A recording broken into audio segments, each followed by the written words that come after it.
Hello and welcome to Rathod science academy. ఈరోజు మనం ఈ క్లాస్లో వెరీ ఇంపార్టెంట్ ఆర్టికల్స్ మన హిందూ న్యూస్ పేపర్లు ఏమొచ్చాయో వాటిని తెలుగులో చూద్దాం. ఫస్ట్ మన టైటిల్ చూడగానే అందులో ఐడెంటిఫై చేయాల్సిన కీవర్డ్ ఏంటి అండ్ అసలు ఆ టైటిల్ మీనింగ్ ఏంటి అండ్ దాన్ని మన సిలబస్కి ఎలా లింక్ చేసుకోవాలి అండ్ అక్కడ చూడాల్సిన జిఎస్ డైమెన్షన్స్ ఏంటి, మెయిన్స్లో క్వశ్చన్స్ ఎలా అడుగుతారు, ప్రిలిమ్స్లో ఎలా అడుగుతారు, ప్రీవియస్గా ఇన్ కేస్ ఆ టాపిక్ నుంచి క్వశ్చన్ వచ్చినట్లయితే ఎలా అడిగారు, ఎవ్రీథింగ్ క్లియర్గా చూద్దాం. అండ్ లాస్ట్లో మీకు ప్రిలిమ్స్ ప్రాక్టీస్ క్వశ్చన్స్ కూడా ఇస్తాను, సో దట్ మీకు క్వశ్చన్స్ ఎలా వస్తాయి అనే ఒక ఐడియా కూడా ఫ్రేమ్ అవుతుంది అనమాట. ఓకే, ఫస్ట్ టాపిక్ చూసినట్లయితే ఇక్కడ టైటిల్ ఏం చెప్తుంది, industrial output slows in new data series అని చెప్పింది. ఓకే, ఇక్కడ మనం కీవర్డ్ చూసినట్లయితే ఫస్ట్ వచ్చేసి ఇండస్ట్రియల్ అవుట్పుట్ అని చెప్తుంది, ఇక్కడనేమో స్లో అంటుంది, ఇక్కడ ఇంకొక వర్డ్ చూసుకున్నట్లయితే న్యూ డేటా సిరీస్ అంటుంది. ఇప్పుడు ఫస్ట్ ఆఫ్ ఆల్ ఈ టైటిల్ని డీకోడ్ చేద్దాం. సో మనకి ఇక్కడ ఎకనామీలో చూసుకున్నట్లయితే డిఫరెంట్ సెక్టార్స్ ఆఫ్ ఎకానమీ ఉంటాయి. For example primary sector, secondary sector, tertiary sector, quaternary sector and quinary sector. So మేజర్గా మనం చూసుకునేది ప్రైమరీ, సెకండరీ అండ్ టెరిషరీ కదా. సో ప్రైమరీ వచ్చేసి అగ్రికల్చర్ రిలేటెడ్, సెకండరీ వచ్చేసి industries and manufacturing related, tertiary వచ్చేసి service sector related. So ఇక్కడ ఈ article వచ్చేసి సెకండరీ సెక్టార్ గురించి మాట్లాడుతుంది, అంటే ఇండస్ట్రీస్ యొక్క పనితీరు గురించి మాట్లాడుతుంది అనమాట. సో ఇక్కడ చూసుకున్నట్లయితే ఈరోజు డేట్ వచ్చేసి June 2 కదా. సో మనకి ఈ ఆర్టికల్లో చెప్పింది ఏంటంటే ఏప్రిల్ యొక్క ఇండస్ట్రియల్, ఏప్రిల్ మంత్ 2026 నెలలో ఇండస్ట్రీస్ ఎలా వర్క్ చేశాయని చెప్పి ఇప్పుడు ఈ రిపోర్ట్ చెప్తుందన్నమాట. సో ఇక్కడ ఏం చెప్తుంది, స్లో అని చెప్తుంది, అంటే తక్కువ డెవలప్మెంట్ అండ్ తక్కువ ఇండస్ట్రియల్ ప్రొడక్షన్ అనేది మనం ఏప్రిల్ 2026 మంత్లో చూసామని చెప్తుంది. అండ్ ఇంకొక కీవర్డ్ ఏంటి అంటే మనకి న్యూ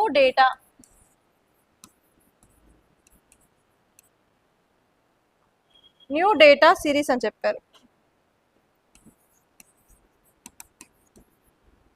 ఓకే, సో మనం ఇండస్ట్రీస్ యొక్క పనితీరుని మెజర్ చేసే ఇండెక్స్ ఏంటి, మన దగ్గర IIP, index of industrial production measure చేస్తుంది. ఎన్ని రోజులు మనం ఏం చేసాం, బేస్ ఇయర్ ఏం యూజ్ చేసాము అంటే 2011 to 2012ని బేస్ ఇయర్గా యూజ్ చేసాం. కానీ ఇప్పుడు బేస్ ఇయర్స్ అప్డేట్ అయ్యాయి కదా. సో ఇప్పుడు మనం కొత్తగా యూజ్ చేసే బేస్ ఇయర్ ఏంటంటే 2020 to 2023 అన్నమాట.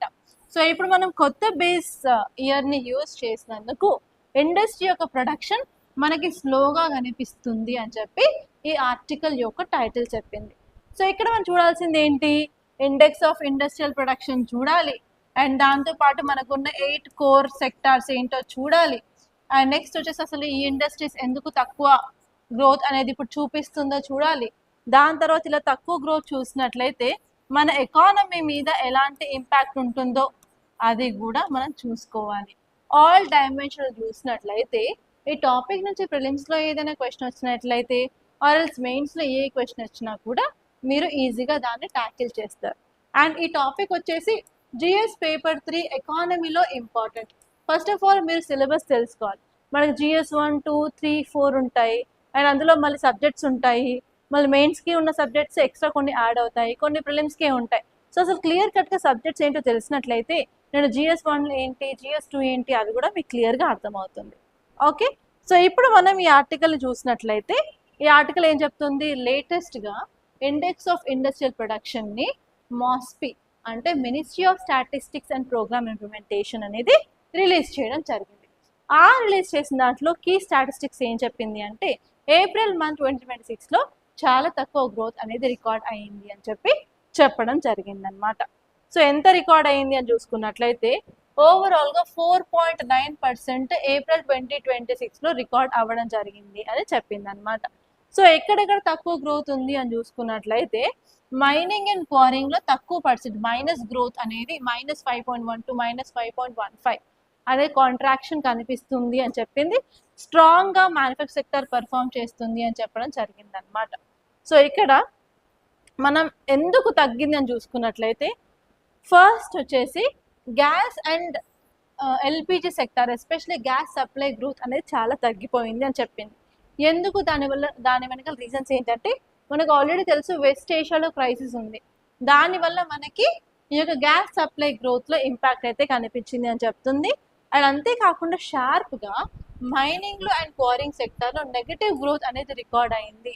దానివల్ల ఇండెక్స్ ఆఫ్ ఇండస్ట్రియల్ ప్రొడక్షన్ అనేది తగ్గిపోయింది. ఇండస్ట్రీ సెక్టార్ యొక్క కాంట్రిబ్యూషన్ తక్కువ కనిపిస్తుంది అని చెప్పింది. అండ్ నెక్స్ట్ వచ్చేసి ఇంకొక పాయింట్ ఇక్కడ ఏం యాడ్ చేశారు అంటే బేస్ ఎఫెక్ట్ వల్ల కూడా కొంత ఇంపాక్ట్ ఉంది అని చెప్పారు. ఇంతకుముందు అయితే 2011-12 తీసుకున్నాం బాగానే ఉంది, కానీ ఇప్పుడు కొత్త 2022 to 2023 తీసుకున్నాం కాబట్టి కొంతవరకు బేస్ ఎఫెక్ట్ అనేది కనిపిస్తుంది అని చెప్పారు. సో బేస్ ఎఫెక్ట్ మీద మీకు క్వశ్చన్ రావచ్చు, ఎందుకంటే ఈసారి మీరు ఎకనామీ చూసుకున్నట్లయితే కొన్ని కన్సెప్ట్స్ ఇచ్చేసి వాట్ ఇట్ ఈస్ అని అన్నట్టు క్వశ్చన్ ఇచ్చారు. For example what is crowding out effect అని చెప్పేసి ABCD అనే క్వశ్చన్ ఇచ్చారు కదా. సో అలాగే నెక్స్ట్ టైం ఎవరైతే 2027 రాస్తున్నారో వాళ్ళకి దీని మీద క్వశ్చన్ వచ్చే ఛాన్స్ ఉంది. వాట్ ఈస్ బేస్ ఎఫెక్ట్ అని చెప్పి ABCD ఆప్షన్స్ రావచ్చు. ఓకే, దీనివల్ల ఇంపాక్ట్ ఏంటి? ఇండస్ట్రీస్ తక్కువ మనకి గ్రోత్ కనిపిస్తుంది అన్నట్లయితే ఓవరాల్గా మనకి ఎలాంటి ఇంపాక్ట్ ఉంటుంది? మన జీడిపికి ఇండస్ట్రీస్ కాంట్రిబ్యూట్ చేసేవి ఏవైతే ఉంటాయో అది తగ్గడం జరుగుతుంది. ఇండస్ట్రీస్ తక్కువ పర్ఫామ్ చేస్తున్నాయంటే తక్కువ ప్రొడ్యూస్ చేస్తున్నాయని అర్థం. దానివల్ల తక్కువ ఎంప్లాయ్మెంట్ ఆపర్చునిటీస్ని క్రియేట్ చేస్తారు. దానివల్ల ఎక్కువ అన్ఎంప్లాయ్మెంట్ అవుతుంది.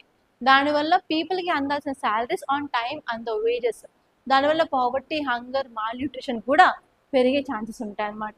ఇలా ప్రతిదీ లింక్ చేసుకుంటూ మీరు చదవాల్సి ఉంటుంది, ఎస్పెషల్లీ ఎకానమీలో.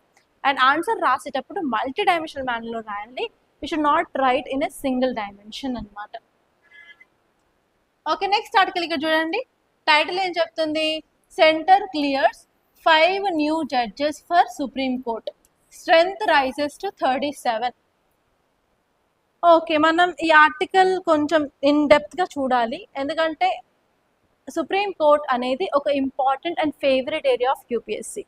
సో 2027లో ప్రిలిమ్స్ ఎగ్జామ్ ఎవరైతే రాస్తారో వాళ్ళు చూడాల్సిన టాపిక్ ఏంటంటే జడ్జెస్ గురించి అన్నమాట. ఓకే, సో దీని గురించి కొంత హిస్టరీ చెప్తాను.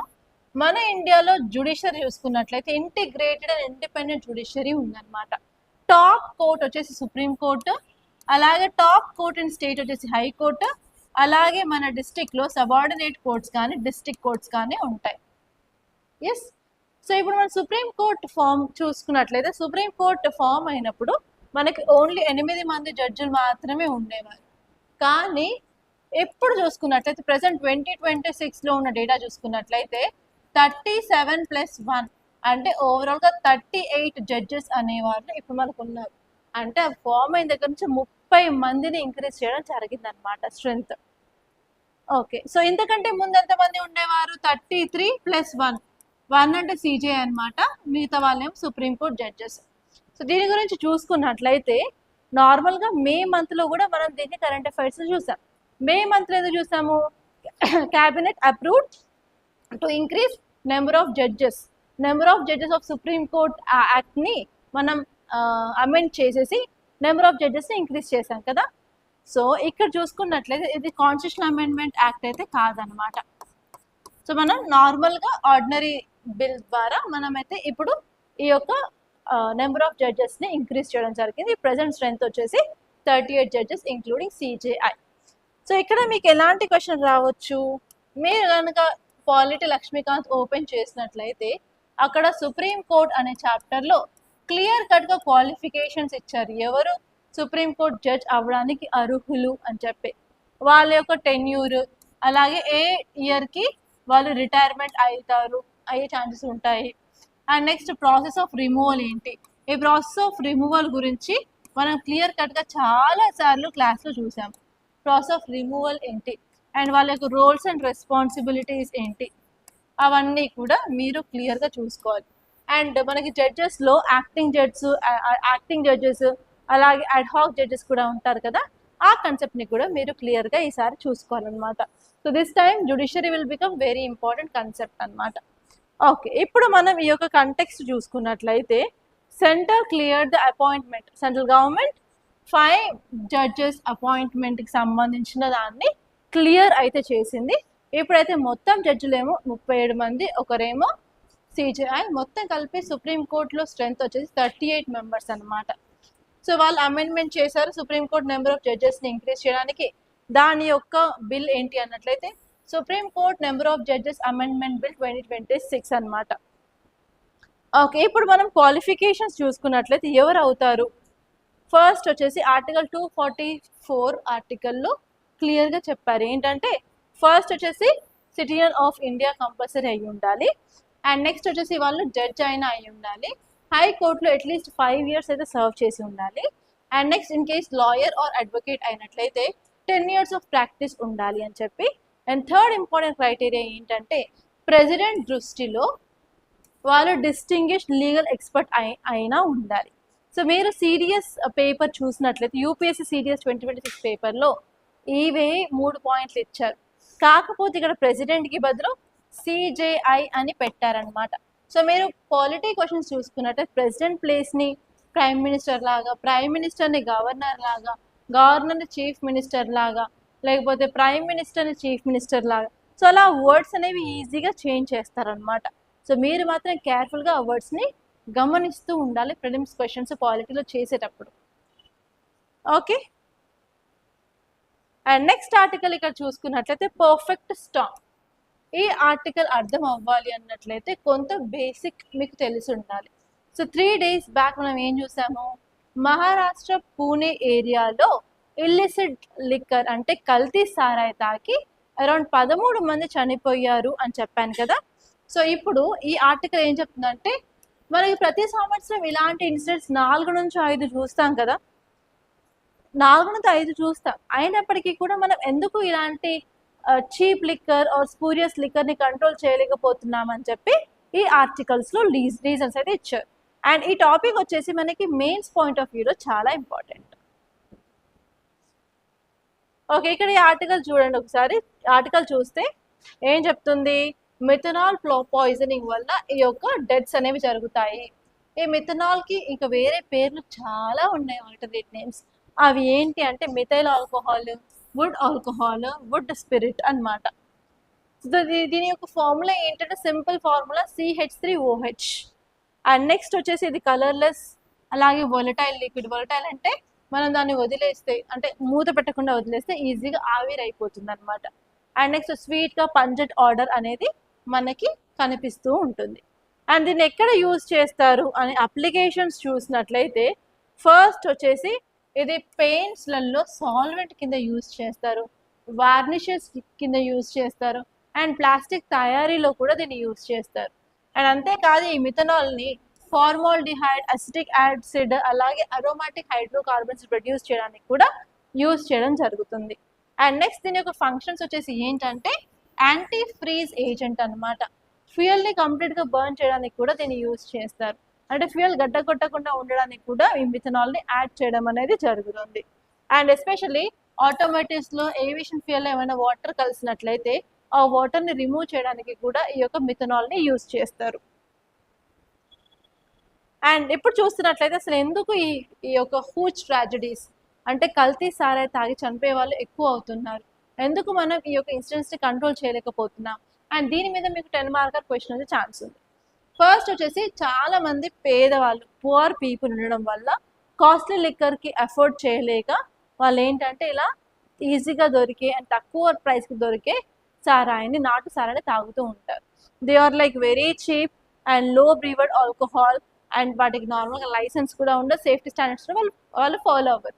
సో అయినప్పటికీ కూడా దాని మీద కన్జ్యూమ్ చేయడం వల్ల ఇలాంటి డెత్స్ అనేవి సంభవిస్తాయి. అండ్ నెక్స్ట్ వచ్చేసి wide spread misuse of ethanol. Ethanol అనేది ఇన్ఎక్స్పెన్సివ్ అనమాట. అలాగే ఇండస్ట్రీస్లో ఈజీగా దొరుకుతుంది కాబట్టి దాన్ని ఆఫన్గా స్టోర్ చేస్తూ ఉంటారు. అంటే స్టీల్ చేయడం, అంటే దొంగలించడం లాంటివి చేసి అవి ఇల్లీగల్గా ఇల్లిసిట్ లిక్కర్ని యాడ్ చేస్తూ ఉంటారు. దానివల్ల ఓవరాల్గా టాక్సిటీ అనేది విపరీతంగా పెరుగుతుంది.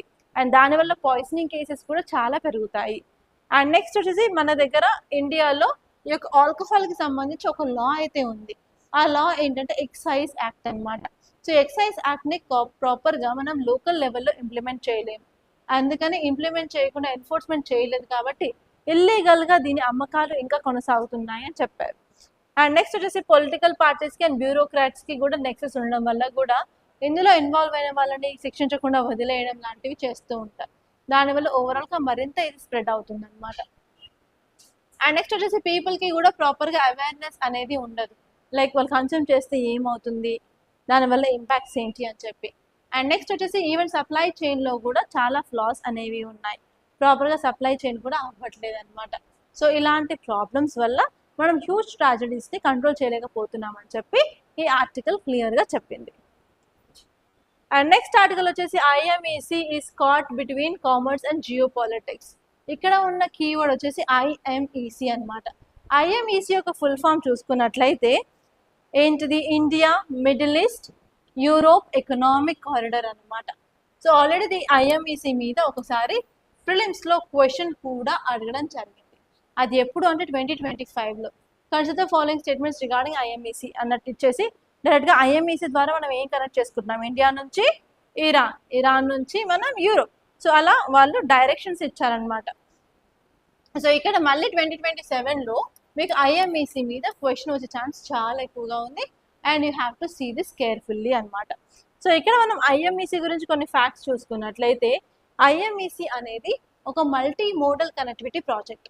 ఇందులో మనం roadways, railways, pipelines, waterways అన్నీ యూజ్ చేసి ఇండియా నుంచి మనం యూరోప్కి కనెక్ట్ చేయాలనుకుంటున్నాము. That is through via middle east. So middle east కంట్రీస్తో మనం కొలాబరేట్ అయ్యి అక్కడ డెవలప్మెంట్ చేసేసి యూరోపియన్ కంట్రీస్ని మనం కనెక్ట్ చేయాలి అనుకొని ఈ ఐఎంఈసి ప్రాజెక్ట్ని తీసుకురావడం జరిగింది. సో ఇప్పుడు దీని గురించి చూసినట్లయితే ఈ యొక్క ఇనిషియేటివ్ అనేది 2021 G7లో స్టార్ట్ అయింది అనమాట. అండ్ ఇది వచ్చేసి మనకి China's belt and road initiative అనే ప్రాజెక్ట్కి మనం ఆల్టర్నేటివ్గా కూడా యూజ్ చేయడం జరుగుతుంది. అండ్ ఇందులో మనకి 2 సెగ్మెంట్స్ ఉంటాయి, ఒకటి ఈస్టర్న్ పార్ట్ అండ్ ఒకటి నార్థర్న్ పార్ట్.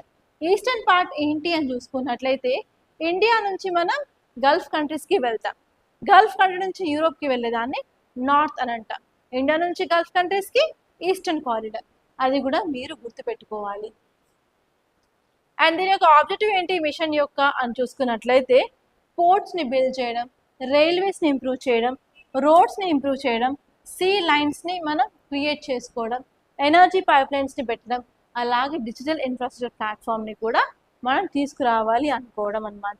సో దట్ ఇది ఏంటంటే ఇండియా మిడిల్ ఈస్ట్ యూరోప్ మధ్య లింక్స్ అనేవి ఇంప్రూవ్ చేస్తుంది.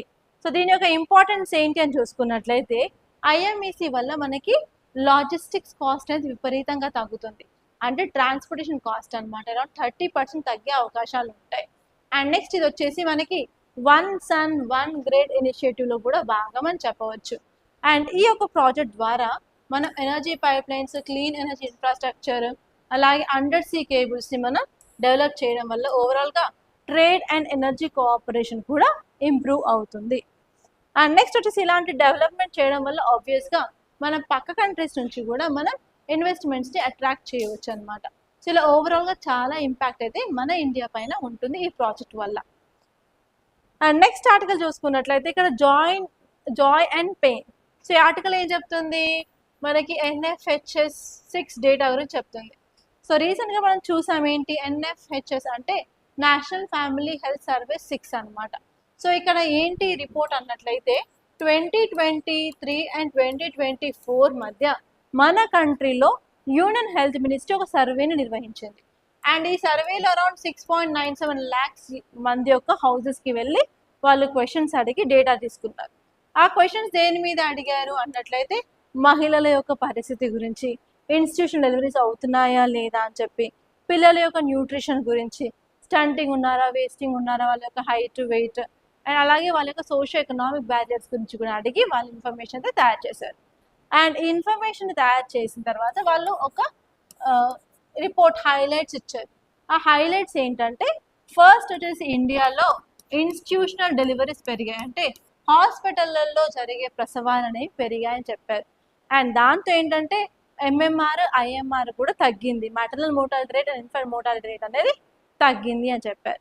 అండ్ నెక్స్ట్ ఇంపార్టెంట్ పాయింట్ వచ్చేసి ఏంటంటే చిల్డ్రన్లో కూడా న్యూట్రిషన్ అనేది పెరిగింది అని చెప్తున్నారు.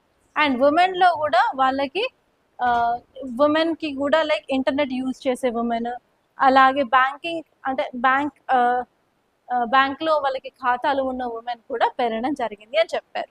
కాకపోతే ఆర్టికల్ ఏం చెప్తుంది అంటే మన లైఫ్ స్టైల్ అనేది విపరీతంగా చేంజ్ అయింది.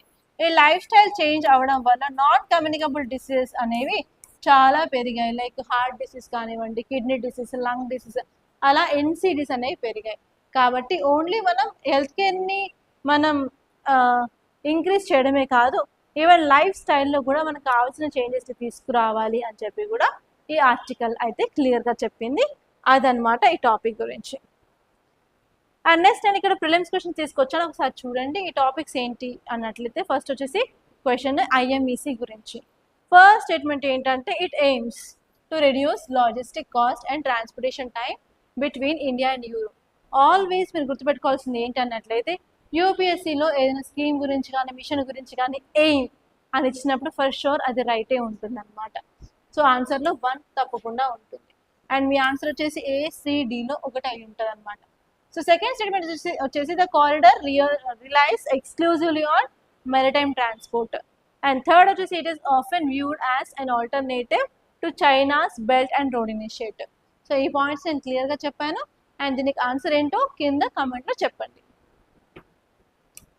ఓకే, నెక్స్ట్ క్వశ్చన్ చూసుకున్నట్లయితే సుప్రీంకోర్టు జడ్జెస్ గురించి.